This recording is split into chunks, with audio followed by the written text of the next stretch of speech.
आज अपन पढ़ेंगे एल्बिगो के बारे में। इसको एल्बिगो फंजाई के बारे में पढ़ेंगे। इसको वाइट रस्ट या ब्लिस्टर रस्ट भी कहते हैं और फाइकोमाइसिटीज में पाया जाता है। ये फाइकोमाइसिटीज में आता है और एल्बिजिनेसी फैमिली में आता है। More than 25 species in India. Bharat के अंदर 25 स्पीशीज से ज़्यादा पाई जाती है। इसको ओब्लिगेट पैरासाइट या ओब्लिगेट पैरासाइट की फॉर्म में पाया जाता है। Which attacks mostly crucifer like cabbage radish etc. यह जो है मोस्टली जो है कुर्सीफर जो फैमिली है उस पे अटैक करता है, जैसे कैबेज या रेडिस आदि पे। देखो ये इसका इन्फेक्टेड लीफ है। इन्फेक्टेड लीफ में दिखाया गया है कैसे स्पॉट लाइक ऐसे वाइट रस्ट हो रहा है, एल्बिगो अटैक कर रहा है। ये देखो ये जो स्पॉट होते हैं shiny white smooth raised regular blister और patches on the leaves type से पाया जाता है। अब अपन देखते हैं इन्फेक्टेड स्टेम। ये जड़ को इन्फेक्ट नहीं करता है, लीफ और स्टेम को ही करता है। इन्फेक्टेड स्टेम देखो इसमें ये वाइट पोस्ट्यूल्स और ये कोई भी जिस स्टेम में जिस सेल को अटैक करता है वो साइज में इंक्रीज हो जाती है, ठीक है, और बड़ी सेल बना लेती है। अब देखते हैं अपन इसके थैलस की बात करो। देखो थैलस से होता है इंट्रासेलुलर सिनोसिटिक एसेप्टेड और प्रोफ्यूजली ब्रांच्ड थैलस, ठीक है। इसमें कोई सेप्टा वेप्टा नहीं पाया जाए, एसेप्टेड पाया जाता है और सिनोसिटिक होता है। ये मल्टी न्यूक्लिएटेड, इसमें कई न्यूक्लियस पाए जाते हैं और वैक्यूल, ये इसमें वैक्यूल प्रेजेंट है। और glycogen oil drops reserve food material. Glycogen जो है वो ग्लाइकोजन की ऑयल ड्रॉप्स जो है वो रिजर्व फूड मटेरियल के फॉर्म में पाई जाती है और इसका साइटोप्लाज्म है, ठीक है। अब अपन देखते हैं इसमें रिप्रोडक्शन जो है एल्बिगो में दो टाइप से पाया जाता है। एक एसेक्सुअल रिप्रोडक्शन और दूसरा सेक्सुअल रिप्रोडक्शन। एसेक्सुअल रिप्रोडक्शन जो होता है वो बाइकोनिडिया, कोनिडियोस्पोरेंजिया और जूस्पोरेंजिया के द्वारा होता है, जो स्पोरेंजियोफोर्स बनाते हैं, ठीक है। अब अपन देखते हैं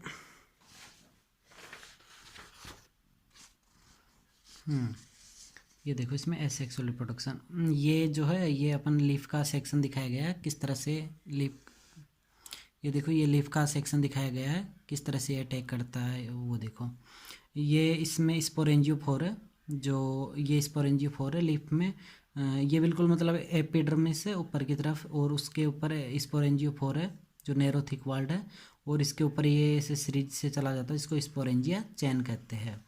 और ये होस्ट एपिडर्मिस हो गई, ये produce pets of hyphae at certain area, ठीक है। ये हाइपी का फॉर्मेशन करते हैं, प्रोड्यूस करते हैं एक सर्टेन एरिया में। और ये इंटरसेल्यूलर हाइपी, इसमें से देखो ये इंटरसेल्यूलर हाइपी। इंटरसेल्यूलर मतलब दो सेलों के बीच से अगर हाइपी निकल रहा है उसको इंटरसेल्यूलर हाइपी कहते हैं। अगर एक सेल के बीच से हाइपी निकल रहा है तो उसको इंट्रासेल्यूलर हाइपी कहते हैं। और ये नीचे होस्टेरियम इन मेजोफिल सेल्स, ये होस्टेरियम हो गया।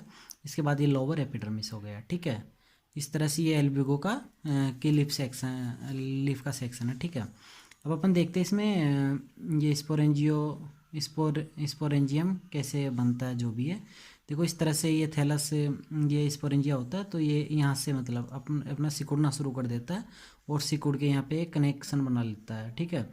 Oldest at the tape, youngest at the base of the chain. ये ओल्डेस्ट है इसका, ओल्डेस्ट एट द टॉप और youngest at the base of the chain.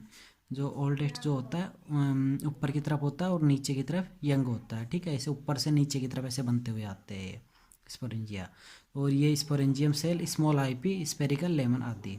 ये बेसल सेप्टम हो गया इसका, ये डेंस कॉन्ट्रैक्शन। और ये स्पोरेंजियोफोर हो गया, ये स्पोरेंजियोफोर ये at high temperature and discondition the sporangium, ठीक है। ये स्पोरेंजियोफोर हो गया इसमें। अब अपन देखते हैं बेसिपिटल अरेंजमेंट। ये देखो ये basipetal arrangement of sporangia in the chain, भाई किस तरह से इसका अरेंजमेंट होता है, ठीक है, स्पोरेंजिया का चेन में, तो वो सब इसमें दिखाया गया। अब अपन देखते हैं डिस्पर्सल भाई।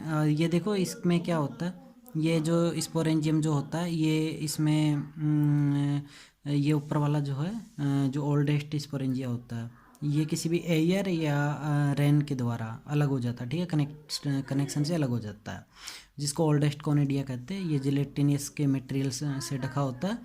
Spherical smooth highline body is called conidia, spherical smooth और हाई लाइन बॉडीज को कोनिडिया कहते हैं इसमें। और ये यंगेस्ट कोनिडिया है, मतलब मैंने पहले बताया ऊपर की तरफ जो होता है वो कोनिडिया ओल्डेस्ट कोनिडिया होता है और नीचे की तरफ यंगेस्ट कोनिडिया होता है, ठीक है। मतलब ऊपर से नीचे की तरफ बनते हुए आते हैं ये। और ये देखो ये इंटरसेलुलर स्पेस है और ये स्पोरेंजियोफोर है, स्पोरेंजियोफोर के ऊपर ये कोनिडिया लगे हुए हैं, ठीक है। अब देखो ये कोनिडिया क्या होता है, जैसे ही मतलब ये किसी भी एयर या रेन के द्वारा टूट के नीचे आ जाता है। अब ये अपने आप में डिवीजन करना शुरू करता है और ये जर्मिनेटिंग स्पोरेंजियम बनाता है। और ये स्पोरेंजियम बनाता तो कहीं सा भागों में डिवाइड हो जाता है और ये स्पोरेंजियम से जूस्पोर बनाता है। बाइफ्लैजिलेट जूस्पोर बनाता है। बाइफ्लैजिलेट जूस्पोर जो है अपने बाहर निकल आते हैं सेल से और अपने फ्लैजिला टूट जो मतलब इनके फ्लैजिला टूट जाते हैं, इनको इंसेस्टेड जूस्पोर्स कहते हैं। इसके बाद ये थैलस बनाता है और नया थैलस जो है वो फंजाई की फॉर्म में लगा रहता है। ये स्टोमेटा, ये एपिडर्मिस की जर्म ट्यूब और ये फंजाई बन जाता है और ये फिर से वापस से लीफ को इन्फेक्ट करता है, ठीक है। इस तरह से एसेक्सुअल रिप्रोडक्शन इसमें होता है। The chain of sporangia lengthen and press on the epidermis, epidermis bursts exposed sporangia are white landing on a suitable host the sporangia begin to germinate with the 305 hour. ये बहुत कम समय में ही germinate करना शुरू कर देता है, इसकी काफ़ी लंबी लाइफ साइकिल है ये, मतलब 3 से 5 के बीच में कहीं ये फसल को बर्बाद कर सकता है, 3 से 5 घंटों के बीच में, तो काफ़ी ज़्यादा फास्ट इसकी लाइफ साइकिल है। अब अपन देखेंगे इसमें सेक्सुअल रिप्रोडक्शन, ठीक है।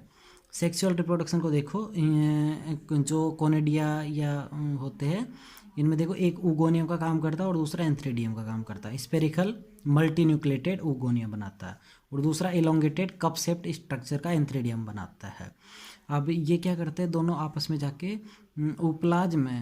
उप्लाज्म उगोनिया हो गया और ये एंथ्रेडियम ओनली वन न्यूक्लियस फंक्शनल। तो इनमें क्या करता है, ये कई सारे न्यूक्लियस और ये है, तो जो बीच में है एक ही न्यूक्लियस काम करता है, बाकी सारे काम नहीं करते थे, ठीक है। एंथ्रेडियम में भी ऐसा ही होता है, उगोनियम में भी ऐसा ही होता है, एक ही सेल काम मतलब न्यूक्लियस काम करता है। ये इसका हाइफी हो गया एंथ्रेडियम का। और ये सेप्टा जिससे ये अलग है, ये पेरिप्लाज्म न्यूक्लियस डिवाइड माइटोटिकली। अब इसमें न्यूक्लियस जो माइटोटिकली डिवाइड होता है।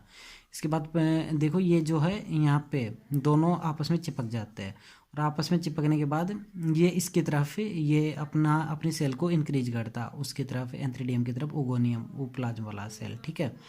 उगोनियम जो है एंथ्रेडियम की तरफ अपनी सेल को इंक्रीज करता है। इसके बाद ये देखो इसमें स्ट्रक्चर को देखो तो ये प्लाज्मा मेम्ब्रेन है, ये रिसेप्टिव पेपिलाई जो कि इंक्रीज हो रहा है और ऑल द न्यूक्लियर माइग्रेट पेरिप्लाज्म, ये एग हो गया, ये ओस्पोर और ये सिनोसेंट्रम, इसका सिनोसेंट्रम। इसके बाद देखो ये क्या करता है, ऐसे अपनी तरफ बढ़ा, वो इसकी तरफ एंथ्रेडियम की तरफ बढ़ा रहा था उगोनिया, तो ये एक फर्टिलाइजेशन ट्यूब का फॉर्मेशन कर देता है। अब ये फर्टिलाइजेशन ट्यूब बन जाती है इसमें पूरी तरह। अब ये फर्टिलाइजेशन ट्यूब जो है ये अगर आगे जाके जाइगोट का फॉर्मेशन कर देता है, फर्टिलाइजेशन ट्यूब के द्वारा सारा मटेरियल चला जाता है और ये जाइगोट का फॉर्मेशन करते हैं। जाइगोट में देखो अगर आप इसको देखो तो बाहर की तरफ एक्जोस्पोर, फिर अंदर की तरफ एंडोस्पोर सेल, फिर पेरिप्लाज्म जो भरा होता है और ये उस्पोर है, ठीक है। इसके बाद 32 न्यूक्लियाई। अब ये आगे जाके न्यूक्लियाई डिवीजन होता रहता है और 32 तक न्यूक्लियाई बन जाते हैं इसमें। ये वेसिकल्स हो गया और ये zygotic nucleus divide mitotically division करता है और 32 तक न्यूक्लियाई बना देता है। इसके बाद ये न्यूक्लियाई जो है बाहर जूस्पोर का फॉर्मेशन करते हैं और बाहर निकल जाते हैं, बाइफ्लैजिलेट जूस्पोर बनते हैं। बाइफ्लैजिलेट जूस्पोर से फ्लैजिला टूट जाते हैं और सिस्ट का फॉर्मेशन करते हैं। सिस्ट रेस्टिंग स्टेज में पड़ी रहती है, जैसे फेवरेबल कंडीशन मिलती है जर्म ट्यूब का फॉर्मेशन करती है और वापस से लीफ को इन्फेक्ट करती है। इस तरह से ये सेक्सुअल रिप्रोडक्शन इसमें होता है, ठीक है। समझ में आया सेक्सुअल रिप्रोडक्शन किस तरह से होता है, देख लो एक बार आप पूरी प्रोसेस, ठीक है। अब अपन देखते हैं इसको कंट्रोल कैसे कर सकते हैं। भाई ये जो है एल्ब्यूगो जो फसल को नष्ट करता है, अपन इसको कंट्रोल कैसे कर सकते हैं। एक तो ग्रोविंग रेजिस्टेंट वेराइटीज और क्रॉप रोटेशन के द्वारा कर सकते हैं, और स्प्रेइंग फंगिसाइड्स लाइक लाइम सल्फरेटिसी। देखो अपन किसी भी मतलब जैसे कई तरह की फसल आजकल जो रेजिस्टेंट फसल आ रही है वो मतलब उगा के भी अपन इसको कंट्रोल कर सकते हैं जो रेजिस्टेंट होती है, और इसके अलावा क्रॉप रोटेशन से रोक सकते हैं। इसके बाद अपन इसमें सल्फ़र और लाइम वगैरह का छिड़काव करके भी इसको फंजाई को रोक सकते हैं। इस तरह से आज का आपका ये टॉपिक ख़त्म होता है। एलवीओ को।